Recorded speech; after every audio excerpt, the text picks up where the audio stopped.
নমস্কার বন্ধুরা, আপনারা রয়েছেন তুষার টক্স চ্যানেলে তুষারের সাথে। ভারতের চার ধামের অন্যতম ধাম হচ্ছে পুরী, শ্রীক্ষেত্র জগন্নাথ ধাম। বাঙালির কাছে পুরী মানেই একটা আবেগ, একটা ভালো লাগা আর একটা ভালোবাসা। এই পুরীর মন্দির নিয়ে এক বিশেষ নিষেধাজ্ঞা জারি করতে চলেছে উড়িষ্যা সরকার। বলা হচ্ছে বা শোনা কথা যে পুরী মন্দির লাগোয়া অঞ্চলে নিষিদ্ধ হতে পারে মদ ও আমিষ জাতীয় খাবার। যদিও কোনো সরকারি বিবৃতি থেকে এখনো পর্যন্ত কোনো নির্দেশ আসেনি।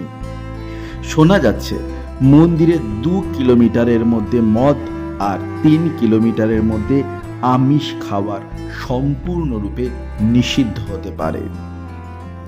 চার ধামের অন্য ধাম পুরী, হয়তো সেই পুরীর মন্দিরের পবিত্রতা রক্ষার জন্যই এমন সিদ্ধান্ত নেওয়া হতে পারে। বাঙালি ছোটবেলায় থেকে শুরু করে পুরী দেখা, তারপরে কৈশোর, যৌবন, তারপরে বার্ধক্য।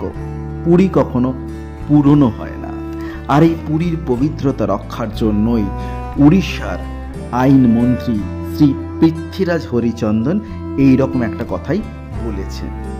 যদিও সমস্ত কথাই শোনা কথা, এবং এটা হতে পারে চট করে কোনো সিদ্ধান্তই কিন্তু নেওয়া হবে না।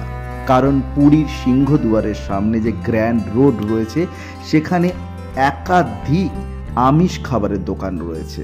অর্থাৎ এই নিয়ম যদিও জারি হয়, তাহলেও প্রত্যেককে সময় দেওয়া হবে। কারণ পুরী আমাদের প্রত্যেকের ভীষণ আপনার, ভীষণ কাছের। যে কথা বারে বারে বলতে হয়, পুরী আসুন, আনন্দ করুন, পুরী আপনাকে নিরাশ করবে না। জয় জগন্নাথ, জয় জগন্নাথ, জয় জগন্নাথ।